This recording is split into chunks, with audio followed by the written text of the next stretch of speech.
Hello, everyone.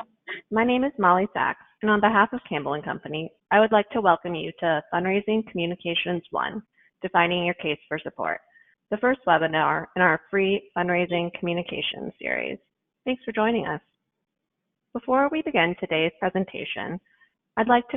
Hi, everyone. Thank you, Molly, and thank you all so much for being here. I'm really glad to be kicking off this year's Fundraising Communications webinar series. This is really a highlight of our year, every year, for our communications team here at Campbell & Company.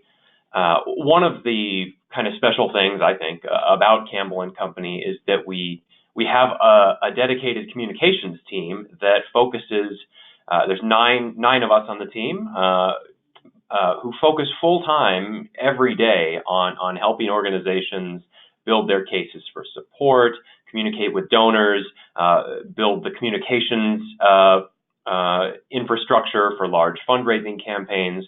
So we're doing this kind of work all day, every day.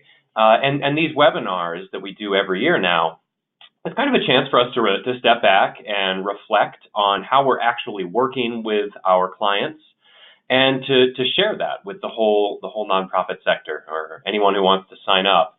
So, you know, what you'll see in this webinar and the others in the series is a very truthful and current reflection of how we're working with organizations day to day, and sharing that with everyone. It's very close to our mission as a firm and as a team. So, on behalf of my colleagues, it means a lot to us that you've joined us, and we hope that you'll find something of value here. So, like I mentioned, we've been doing this Fundraising Communications webinar series for, I don't know, like a decade or more. And every year we refresh it with some new ideas, new ways of presenting things, new examples. But it all starts from something that we noticed a long time ago, which is, you know, fundraising is communications. It's communicating a message, an opportunity. It's trying to reach someone and inspire them to give. And every fundraiser is part of that. No matter what your role is, everyone has some kind of a communications role in a fundraising job. But most of the fundraisers that we meet in our work, they never really get to focus on the communications side. They don't have a lot of time or support or resources to help them with that core challenge of communicating the case. So we see a lot of gift officers and fundraisers, even, you know, chief development officers and chief executives who are out there kind of improvising on the case for support or kind of making do with what tools they have. And there's just this gap. And so we created these webinars to try to fill that gap. So this year we're going to do 4 sessions that they all build on each other, although you can, you know, mix and match or pick and choose which ones you want to watch. Today's session is all about clarifying the core ideas at the heart of your case for support, basically figuring out what it is you're trying to say to a donor audience. The next one is really then about how you say it, how you transform those core ideas into really strong messages. That one's really fun. It's a lot of writing tips and tricks. You do a lot of sort of writing magic in that session. The third session is all about how you get your board members and volunteers comfortable communicating the case for your organization. A couple of my colleagues are actually going to lead that session because they are really the experts on training and coaching for volunteer leaders, and that's going to be a great session. I always look forward to that one. And then the fourth and final one is really all about campaigns. So everything that we're going to touch on in 1, 2, and 3 is kind of, it applies to campaigns or not. You know, if you're not in a campaign, just doing annual fundraising, everything you're going to see in these first 3 sessions still is quite relevant. But that fourth one really goes in on what makes campaigns special, some of the unique challenges and tasks for campaign case development. So we hope you'll join us for all of these. If you miss one, they all go up on our YouTube channel. If you want to go back and watch it again, they're all posted there. And I just want to reiterate, like, we want this series to help you feel confident, feel comfortable taking on the communications part of your role and the communications challenge that every fundraising program it has to take on. So we're going to throw a lot of ideas and examples at you. We want to make sure it's all very useful to you. So, ask questions if you have them. There's a question box. I'm sure we'll have time for those at the end. And anything that we don't get to on the live session, we can follow up by email. So let's dive right in. And I want to start by asking you to think about your case for support in a specific way that might be different from how you have thought about it up till now. So first of all, I mean, case for support, like I kind of wish that we could throw away this term. Like every time I'm with a board of directors doing a case workshop, I feel like I have to start by recognizing and acknowledging that, half of the people in the room don't even know what we mean when we say case for support, because it's this like fundraising jargon that nobody else uses. So that's kind of a limitation. But even if you do know what it means, if you're, a professional fundraiser, you probably hear case for support and think of a case statement. I'm going to guess that when you hear case for support, what you picture is a kind of a lengthy Word document. And I'm going to guess that what you feel when you think about that is a kind of anxiety or like dread, because you think about, how much you hate writing, or, how painful it can be to take a lengthy narrative document like that through a whole editing by committee process with leadership and board members. And yeah, there are ways of doing this that are quite painful. So if you only take away one thing from this webinar, I want to reframe how you think about your case for support as a set of messages that you communicate to prepare prospects for a solicitation. So it doesn't have to be a specific kind of document. Actually, the core challenge here is to get really clear about those core ideas in a simple set of messages. And that's how today's session will be structured. And once you have a core of strong messages and you can, reduce your case to these are our 5 or 6 key points, once you have that, then it becomes really easy to communicate that across a whole range of channels. Your annual appeals, cultivation materials from major donors, coaching your leadership to express your case, weaving philanthropic messaging into all your existing communications channels that your organization has, or producing tailored fundraising communications for specific projects, like if you're a university or doing some big campaign where there's 12 different projects that are part of it, but you want everything to have a cohesive message. It's way easier to do that if you're working from a set of core messages, rather than like a lengthy 15-page text document. So everything we're going to do today is really about distilling clear core messages.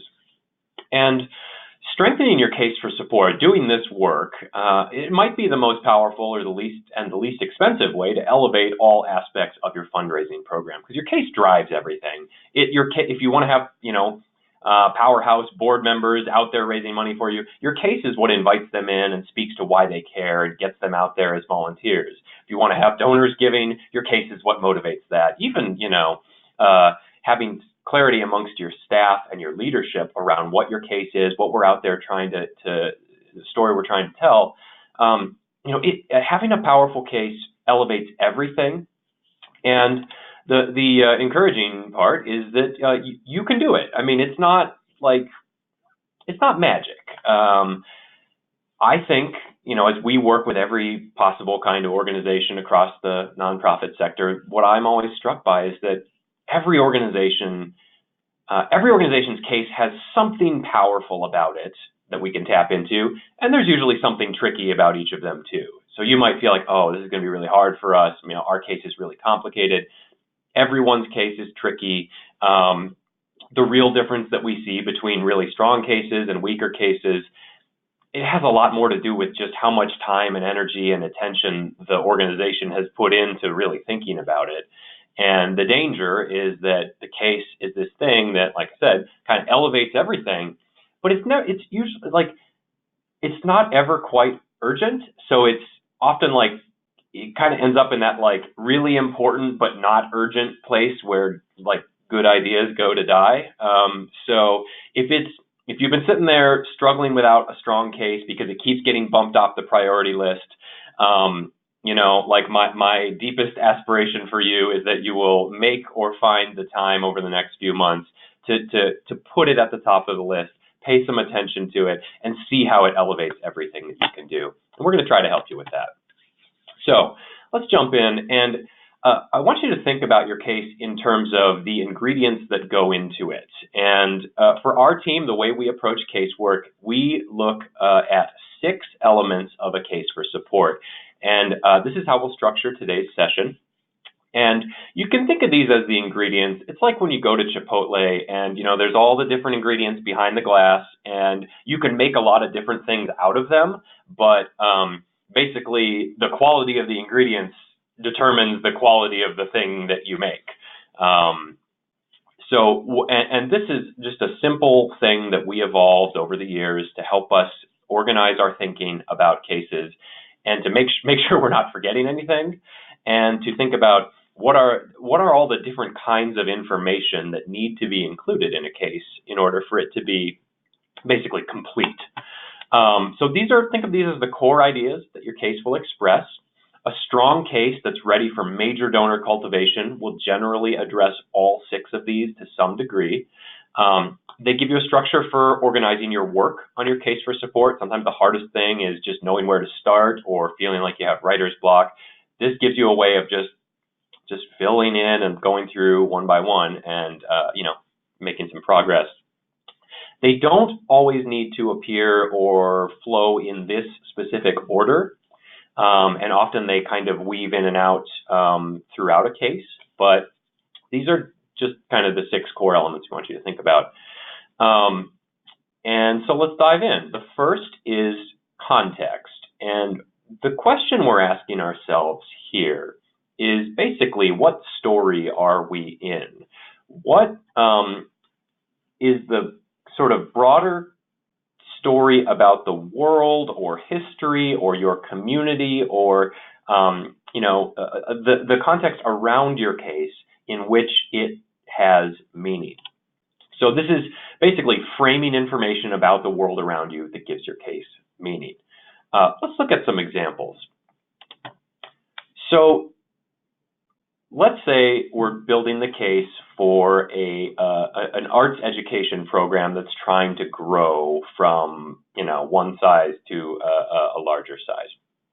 So they might say, as their broader context framing, due to budget cuts, nearly 400,000 children in our schools now face an education without the arts. That's the context that sets up our intervention, which is, with your support, we will grow our Children in the Arts program to reach 5,000 kids in the years ahead. So you see how, the information in the red box, if you just look at that alone, you kind of don't know what it means. Like, is it meaningful to grow to 5,000 kids? Like, is that a lot? Is that a big number or a small number? And as you look at this way of framing it, I'll tell you, I feel like just throwing out that big 400,000 number actually kind of makes this program feel small, because people don't really know how to make sense of large numbers. We're not built for that. So we look for frames and references to figure out, is 5,000 a big number or a small number? When it's next to 400,000, it feels small. So this is a way of framing the context that makes logical sense. You could understand why someone would do this, but I think it makes it feel small. Let's say the context is framed this way. We all know that children in our city's schools are now facing education without the arts, but over the last 5 years, we have built the city's most exciting new arts education program, and we're delivering measurable impact for every child as we've grown to reach 1,000 children every year. And now, so that's the context now. The context is a little bit more about this organization's history, and then, with your support, we will grow our Children in the Arts program to reach 5,000 kids in the years ahead. So now, I did not change a single word in the red box. But now that 5,000 feels large. It's still set in a meaningful context of, what's going on in the city and what donors might be aware of in their community.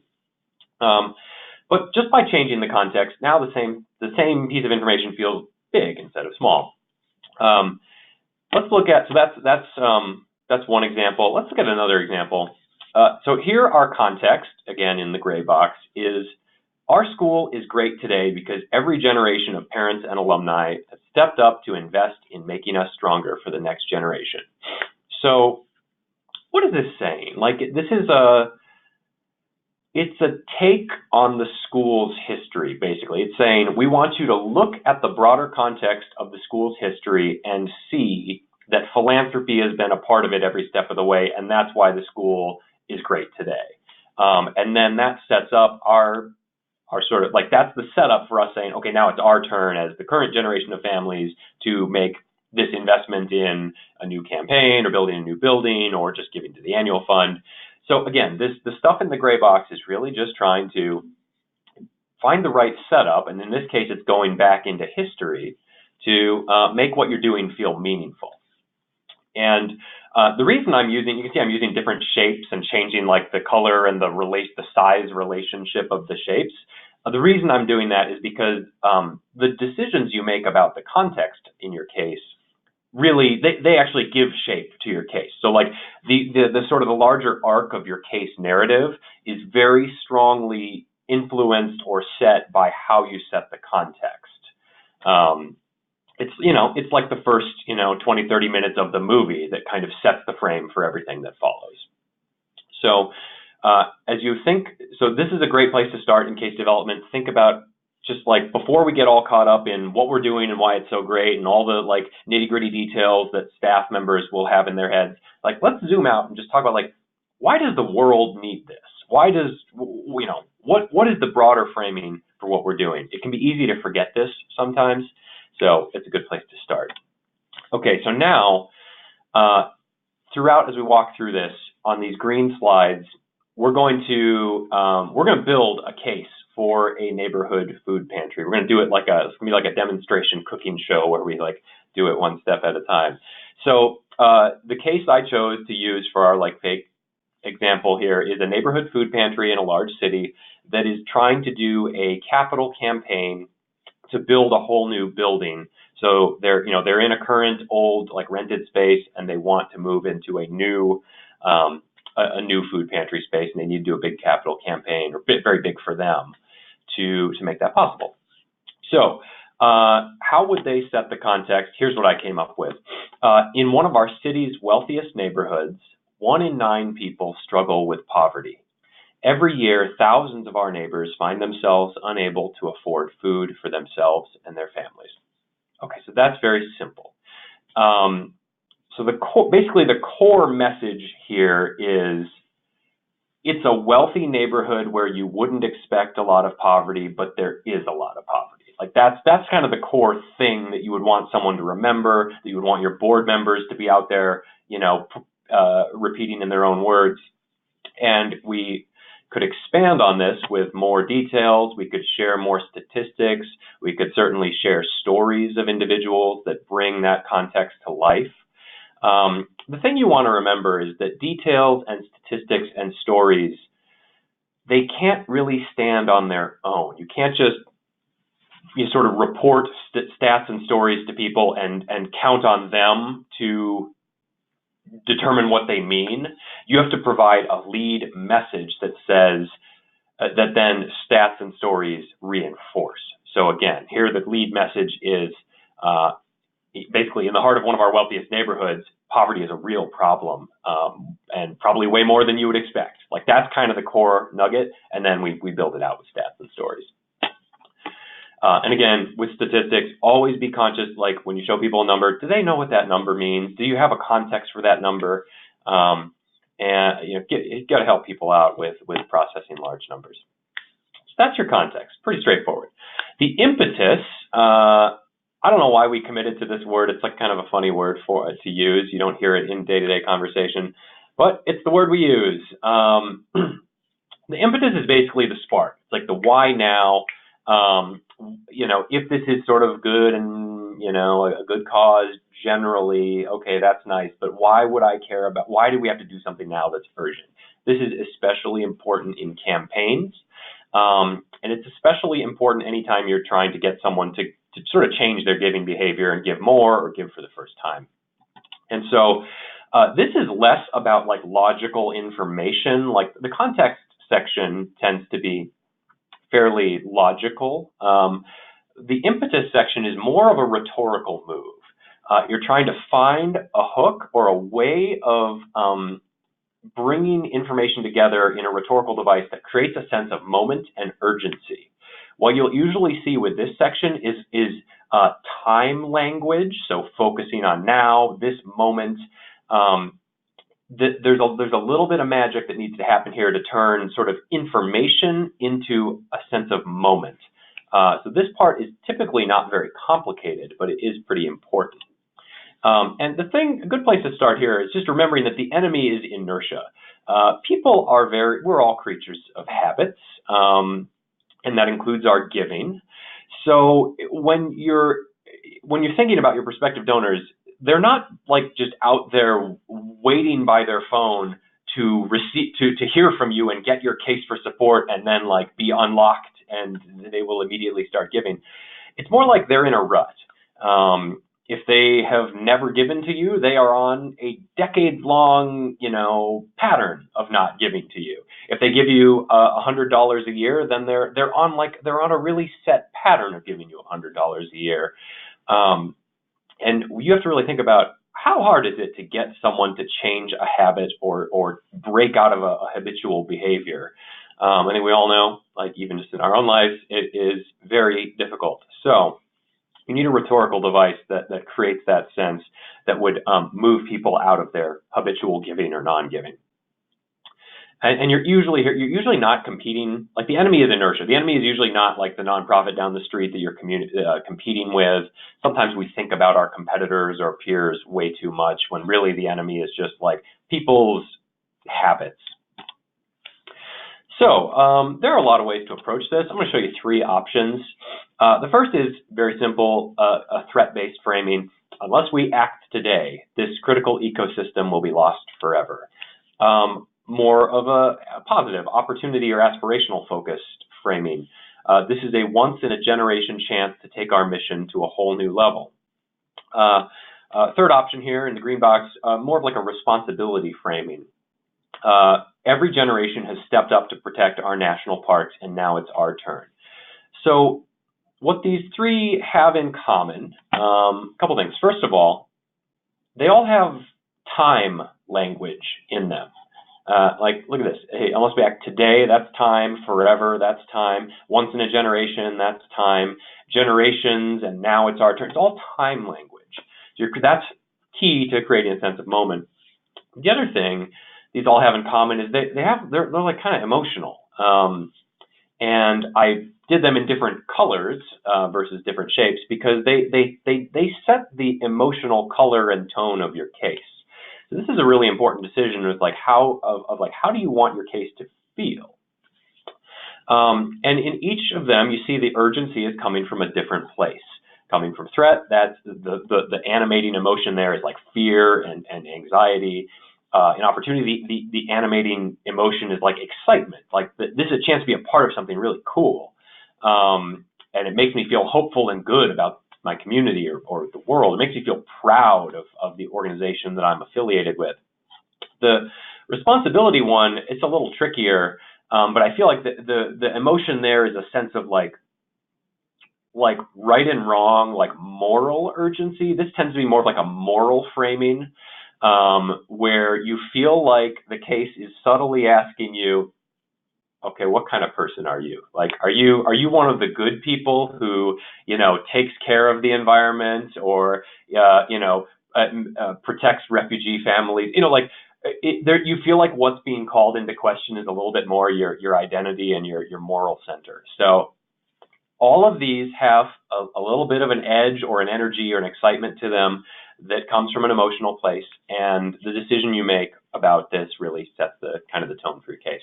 One thing I like to point out, if you use a threat-based framing, even if you want to go full full alarm, full doom and gloom or something, like really, really amp up the threat, you still ultimately do need to take people to some kind of hopeful place. I think there's just been enough research to show that people get a little fatigued from just purely negative framings. So you can use the threat to create the impetus, but the rest of your case still does need to ultimately take you to kind of a hopeful place. So for neighborhood food pantry, here we have, this is basically an opportunity, like aspirational positive framing. The impetus here is that after 50 years of making do in rented spaces that were never designed for our mission, we now have an opportunity to build a new permanent home. So as impetuses go, I don't know the plural of that. This is not super urgent. You could imagine a threat-based approach to hunger relief that would be much more emotionally stark, and that might be the right choice. I'm not saying this is the best. You could imagine taking it that way. You could imagine a responsibility framing that's more like, what kind of community are we if we are so wealthy and we have people struggling to, put food on their kids' plates in our own midst? You could imagine like a moral urgency framing. Any of those might be right for you, for your organization. I went with a positive aspirational framing here. And what you would do to expand on this is to expand on with more vivid details that make it feel urgent. You'll see how we do this when we put all the food pantry pieces together. And you can see even in this basically positive thing that's about, it's a big exciting opportunity to build like what a food pantry should be instead of being stuck in rented spaces that were never designed for us.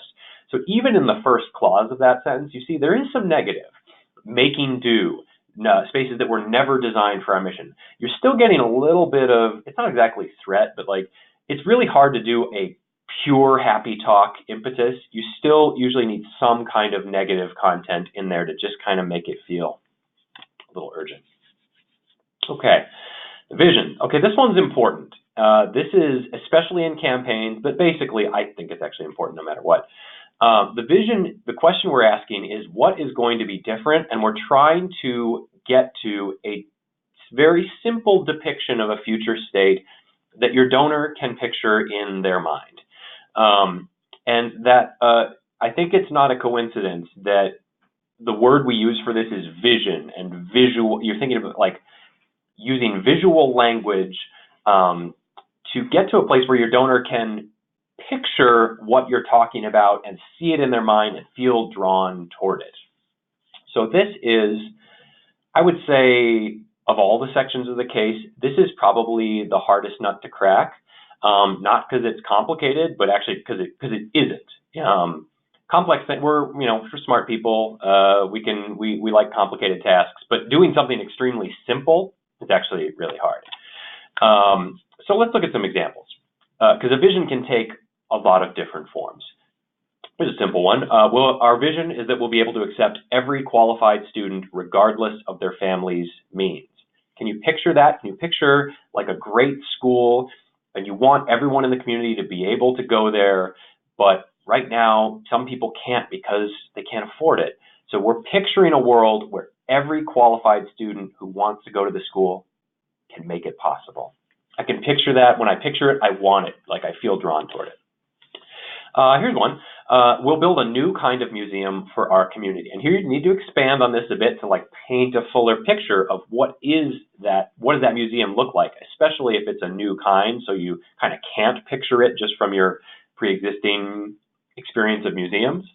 But, the vision is a new kind of museum. This is a very aspirational kind of visionary framing.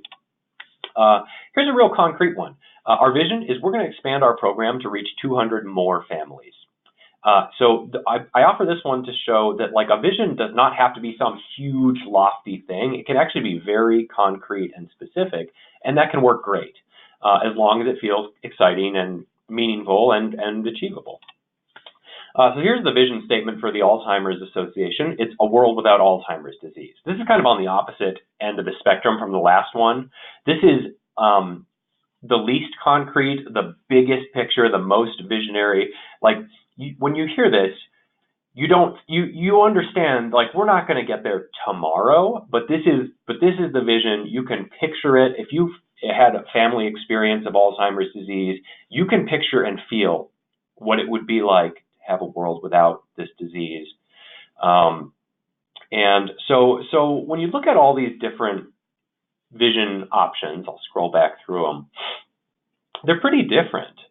They don't all have the same form. Some of them are much, more abstract or lofty. Some of them are 30 years out. Some of them are 2 years out in terms of what it would take to get there. And all of that is fine. You just have to find the vision that's right for you. And I really want you to commit to getting it to a place where someone can picture it in their mind. That's the key. So for our neighborhood food pantry, I kept this very simple. We're going to build a new kind of food pantry that helps people chart a path out of poverty. That's the core idea here. We want you to picture and think about a different kind of food pantry, and you're picturing that people go in for food, but they get more than that. They get a path out of poverty for themselves. And you can expand this with vivid details about how this is going to work, and really try to help people picture what that journey would be for people. So you'll see how this builds out when we put it all together. That's the vision, very important. The plan is a little bit more of vision kind of sits on top of plan, basically. And plan is kind of the more logical, rational, supporting information that makes vision feel credible and real. So this, we're really talking about, what are we going to do with your gift? Like, if I give you money, what is it going to go toward? And this is programmatic substance or detail that builds an interested prospect's excitement and confidence. So see how this framing already assumes that the prospect is interested. That's what the vision has to do, the vision, the impetus, the context. You got to do some work getting people excited and leaning in before they will care at all about what your blueprints and detailed plans are. So once you've got them to the place where they're leaning forward and they're like, okay, this is interesting, tell me more, that's where the plan section of the case comes in. And the goal here is not to overwhelm them with every possible detail. The goal is, quite simply, to give them enough information to help them feel more secure, confident, excited, engaged with the project, whatever it is you're going to do. So in a campaign, that often looks like this. You'll have your big campaign vision, and you'll have specific projects or initiatives that add up. Sometimes the level of information that your donor might need to invest, you have to kind of step back and think about who your donor is and what are they going to need to know in order to feel confident about giving. So that really depends on who they are and what kind of organization you are, what level people are giving at. So at a food bank, for a smaller donor, like an annual fund donor, they don't need all that much information. Some basic information on the food bank: who is it that you serve? If you can convey, your gift of $100 will buy X number of meals for people. That kind of simple information about how you convert resources into impact. That's probably all you need. I use a food bank here because I think food banks are causes that all of us understand. It's probably sort of the oldest form of charity, I would guess. People tend to relate to them in a fairly arm's length way. Donors to a food bank do not typically have very high information demands. If you go up to the major donor level, people do need a little bit more. They will ask you more challenging questions. Basically, if I've been giving you $1,000 a year, why do you want me to give $10,000 to this campaign? Why do you need extraordinary help? They might start to ask you more challenging questions about your theory of change. So how do I know that, if I'm going to give you $10,000, $25,000, I'm going to give you $100,000, how do I know that I'm not just throwing money at a bottomless problem that will never change? How do you actually get people out of poverty? So the gift level comes up, the questions get more challenging, the level of information you need becomes more significant. So you got to kind of know who you're working with. On the other side of the spectrum, that's a kind of example of lower information donors. So who are the higher information donors in the nonprofit sector? To my mind, the highest information group of donors in the whole sector is independent school parents. And schools do a lot of fundraising, and typically parents are the main drivers of that. And parents are what can you say about them? Like they're your best friends and your most challenging audiences at a school. They know everything. They're there every day. They've put a ton of research into which school they choose because it's where their kid's going to go to school. It's kind of where their whole life is for those years. They know everything. Probably a good number of them think they could run the school better than you could. And they are paying tuition, so they expect that you owe them a lot of information just day to day, week to week. So, if you're trying to do a capital project at a school, you need to be prepared to answer a whole, sometimes exhausting list of questions. I'm not even going to go through these. You get the idea. Now, it's not necessarily that all of this needs to go into your case that you print and, deliver to people, but you may need to have answers to all these kinds of questions for the plan section of your case, kind of in your back pocket, because you just some of this is just knowing what kinds of questions will donors ask. So, school parents, love you. It's different. Okay, so one thing that comes up a lot, and we hear this a lot in questions, is, okay, what if I don't have all the details? What if I'm trying to get some early gifts for a building project, but we're still doing the architectural planning? We don't have blueprints, we don't have pretty renderings, we don't have all the information yet. I'm here to tell you that for most cases, this can be fine as long as you can give some clarity about what the benefits and what the directions are that you're going. So here's an example from a theater that we worked with. It was a little community theater that was, they were like the main quality, artistically serious theater in their community, but their building was just absolutely falling down. Within years, it absolutely need to be replaced. So they're doing kind of like a rushed campaign to build a new theater, but they don't have all their blueprints yet. They don't have all the architectural planning done. And actually, the architectural planning will depend somewhat on what level of gifts they can get from their first few major donors. So how do we talk about this? We focus on the benefits. We can't tell you the exact square feet, but we can tell you that this theater is going to ensure that our community has great theater for decades to come. We're going to build it in a way that enables us to double our educational programs, which are unique and essential. It's going to allow us to take our stagecraft to a whole new level in terms of production capabilities, technology. It's going to give our audiences a much more comfortable experience. You've all been in those chairs and been in those bathrooms. You know why we need this. And it's going to offer a much better working environment for our artists, which might even allow us to attract more directors and actors from out of town, touring shows. So this they knew. The question of exactly how it was going to come together in a physical plan was still being figured out. And so you can, especially at the beginning of an effort, you can build the case around this. And the asterisk here is that, even if you do have all the details for your plans, it's still usually pretty helpful to be able to distill it to these core benefits. Because again, you show people a bunch of factoids, square footage numbers, impact statistics. Most people, if they're not professionals in the field, they don't really know what that really means. So regardless of how much detail you have, it's still useful to go through the exercise, and we'll ask organizations to do this, of just saying, what are our top 5 benefits or impacts or outcomes of this gift or of this, this giving effort? For Neighborhood Food Pantry, here's how we built this out.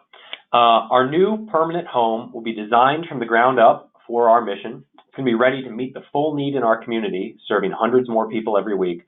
And it's going to be built and designed so that we can connect our clients to a wide range of social services on site to help them chart a path out of poverty. And again, you could expand on this with much more supporting detail. You could show them the renderings and architectural plans, but these are the core things we want someone to understand. So that's the plan. And again, vision and plan work together. Let's move on to the credential. This is basically the question of why us.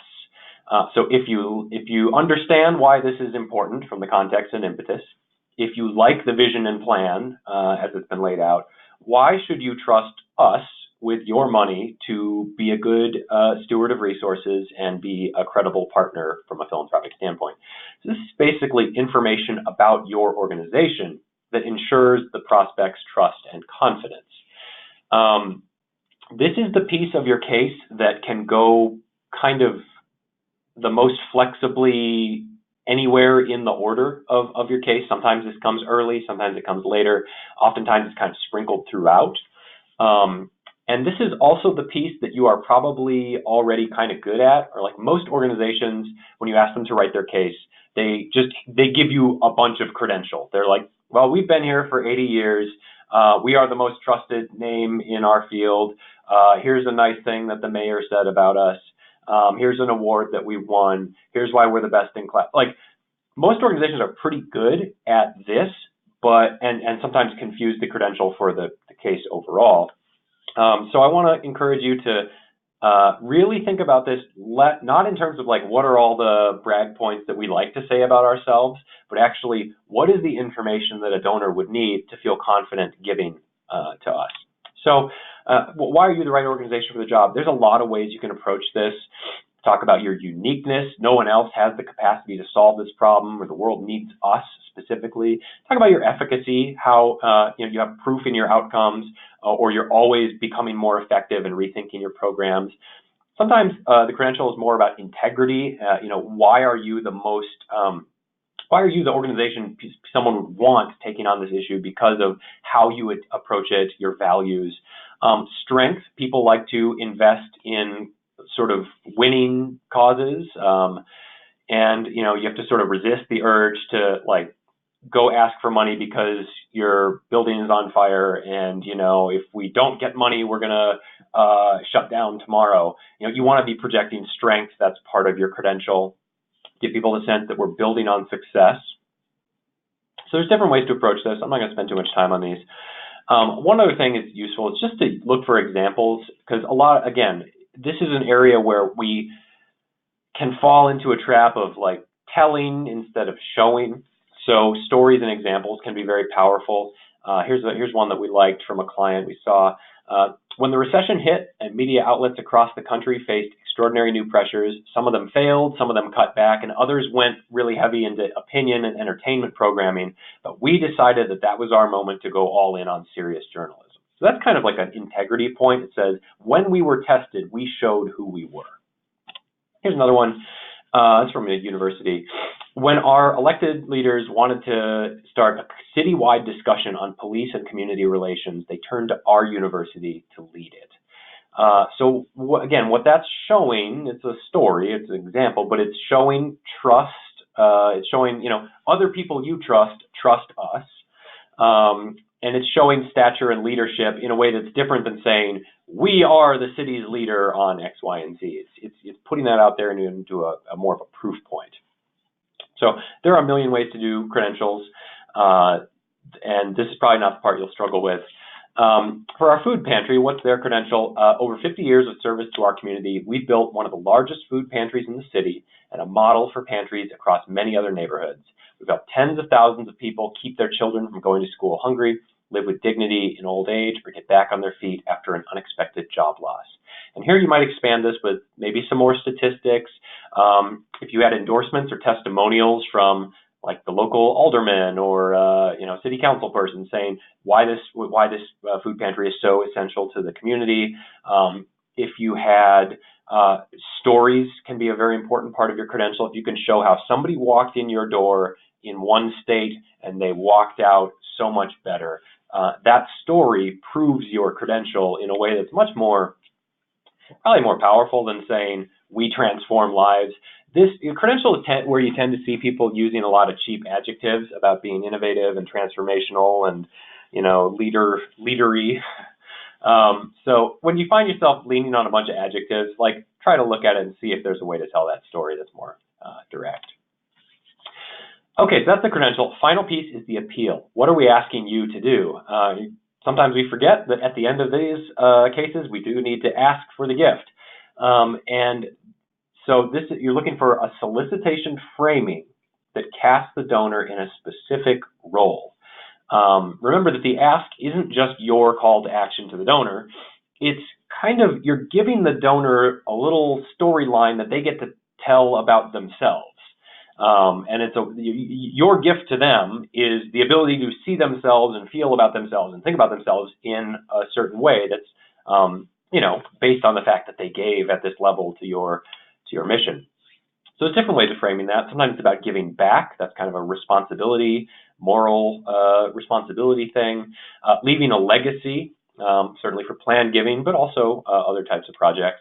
Being a leader, sometimes the idea of a gift is a way of showing and demonstrating leadership. Can be being part of the solution. We see this a lot of times with like conservation organizations or just like smarty pants organizations where you, as a donor, what you want to feel is I'm with the smart people bringing together the smartest possible science-based solution to this problem. Or, if it's something really innovative, like I'm on the leading edge with this really cool solution for our community. So sometimes the sense is much more of like an intellectual excitement. Join us, that's very simple. Living your values. If you are from a more value-driven, for religious giving, religious affiliated missions, you can always go to that. So again, this is very simple. This is also tends to be the thing that is most donor specific. So you will change this for every major donor that you speak to. But when you do need to pick one version and put it on your website or put it in a printed piece, sometimes you just have to think about which one is probably most true overall. So for our neighborhood food pantry, it's very simple. It's stepping up to help thousands of our neighbors build a path out of poverty. So we're asking you to kind of like be a leader in the local community, be a good neighbor. There's a little bit of that in there. So that's what we chose there. So again, we've walked through the 6 elements of your case, and you can see how these work together. They don't need to go in this specific order. And for lower, simpler, lower level asks, you may not need as much of them. But if you're going to ask someone for $1 million, you probably want to be pretty strong in all 6 areas. Because if you aren't, once a donor is kind of interested and they're starting to really think about a gift, that's when their critical or rational brain turns on and they start looking for little holes to poke, especially if they're a board member. They feel like they're doing you a favor by doing this. So when people start poking holes, they will find the one of these 6 things that you didn't spend enough time on. They'll say, oh, this is great, but why, so what? Or like, why is this urgent?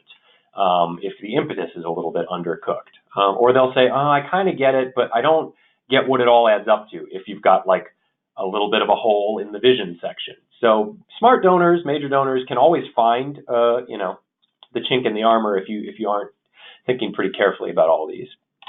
One other thing I just want to point out, 6 is a lot of things to remember, it's probably too much. So if you want to distill it, you can kind of think about it as these 3. Context and impetus is basically the why.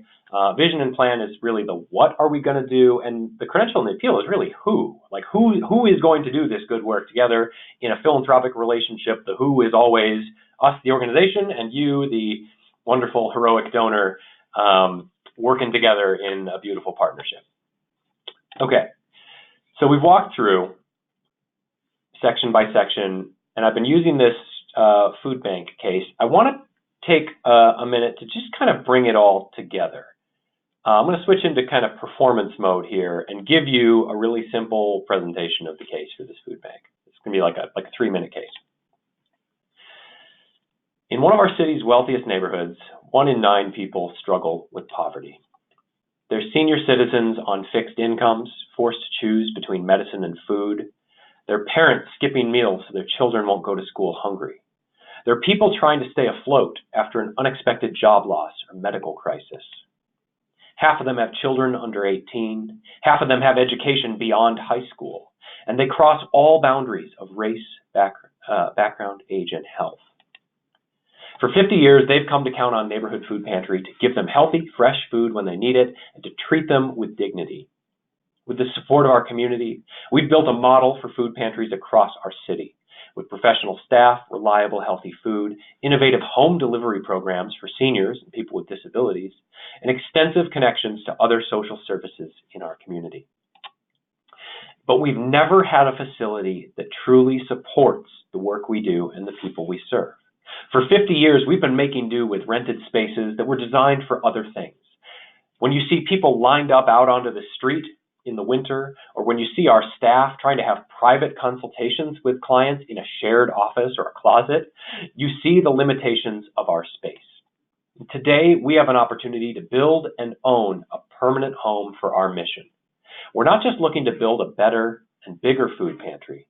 We're ready to build a new kind of food pantry, a place that welcomes everyone in our community who needs us, that treats them all with dignity, and helps them chart a path out of poverty. Our new home is going to be designed from the ground up for our mission, with all the food storage and processing space we need, as well as private spaces for clients to meet with our staff. With our partners, we'll also be able to host classes on healthy eating, career coaching, navigating social services. We'll finally be able to meet the full need in our community, serving hundreds more people every week and helping people chart a path out of poverty. But like everything we've done to support our neighbors over 50 years, this vision depends on you. So please step up today to help thousands of our neighbors build that path out of poverty. All right, so there's our 2 or 3 minute food pantry case, all woven together from the pieces we put together throughout the session. I want to take just a very short moment to talk about process. Process with case development is usually just about as important as product, sometimes more important. So just a few quick thoughts on this. You generally want to involve, basically anyone who you want to use the case should probably be involved in the process of creating it. That can be a board advancement committee. It can be a sort of an ad hoc working group that you bring together. Typically, there's some staff leadership, some program staff, major gift officers, some volunteers, and there's many ways to structure that. But generally, you want to give people a chance to be part of the process. You have to avoid writing by committee. So even when you have a lot of people involved, it's usually helpful to be very clear about who is the writer and keep that a little bit more tightly held.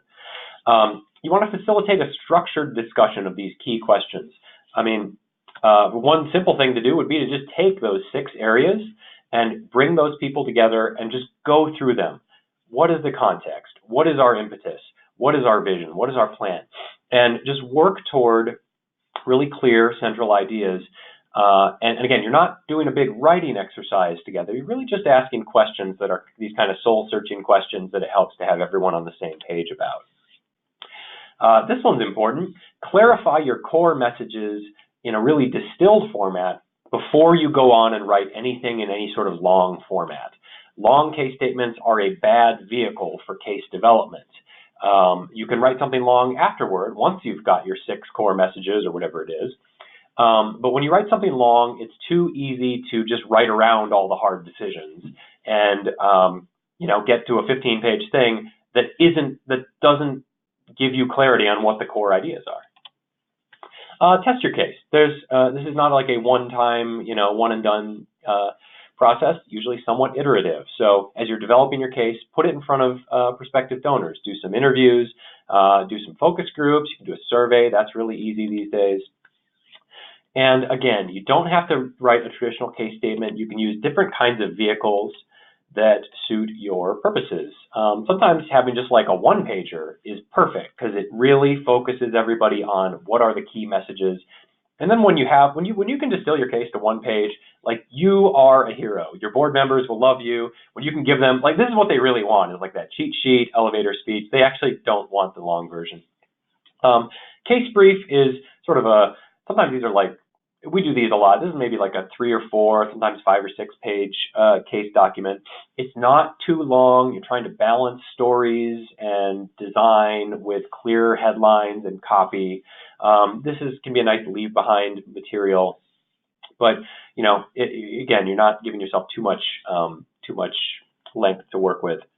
And finally, presentation version. This is actually what our team does most. We love using presentations because as a vehicle for case development, a short presentation that forces you to use conversational language that you could actually imagine yourself saying out loud.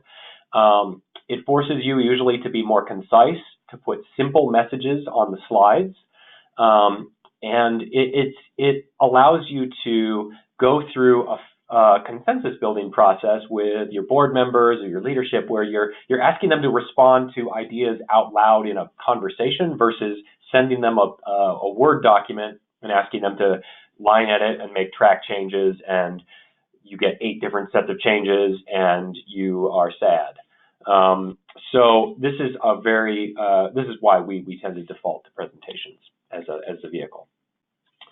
All right, we've got a few minutes. Love to hear any questions. Anything we don't get to, we will follow up on by email.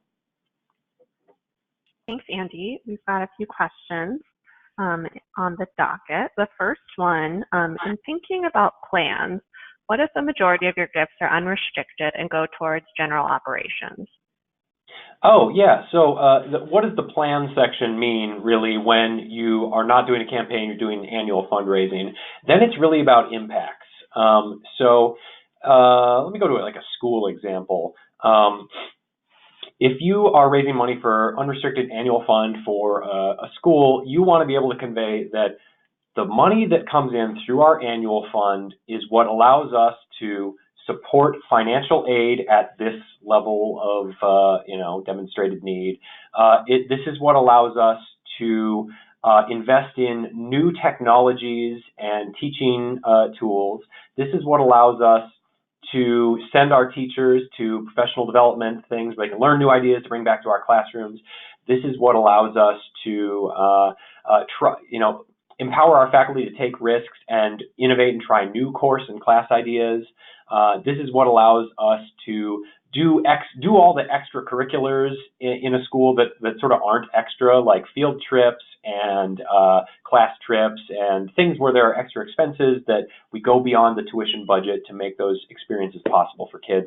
So again, whatever it is, like you're really just trying to look at what are the demonstrable outcomes or impacts that you would want someone to feel that their gift delivers. So yeah, you don't have to be like building a new building to get to some level of clarity and concreteness about that. It's really just trying to make your gift feel like the impact is going to be sort of tangible. Thanks, Andy. I think we have time for one more question. If you're a new organization, how should you speak to the credential section? Oh, that's interesting. Okay, so if you're new, if you're like brand new. Okay, so a few directions you could go with that. You may be weak there, and you may be counting on people to really get sold on just the quality of your ideas. So you may, if you don't have track record, you may need to be stronger on vision and plan to make up for the fact that your credential is a little weak. So you can say, like, you're basically saying, like, okay, we haven't been doing this for 2 decades, but let us show you how hard we've worked to do our homework on why this plan or this program is going to work. So maybe you need a more concrete business plan or strategic plan or operational plan. You might need a little bit more substance in the plan section to make up for a weakness in the credential. Sometimes you may need to look for other endorsers. So yeah, we don't have a lot of track record, but we have the endorsement or the buy-in, or we have lead gifts from these folks, and sort of you trust them. And if they think we're good enough, then you should think we're good enough too. Or sometimes even the list of your board members is part of your credential. Like, look who we've got attached to this thing. So you're looking for other ways that would reassure a donor if they're thinking about a significant gift, and that would build trust. So think about the question from, like, what would make a nervous donor trust us, and see where you can go with that. That's a good question. I like that. I guess we're at the end of our time. Maybe I should just show, here's the rest of our communications webinar series. I hope you'll join us. These all build on each other. The next one is probably my favorite. Hope to see you back, and thank you again for taking time to join us. This is from the heart of our work, and we hope it's useful for you. Thank you so much.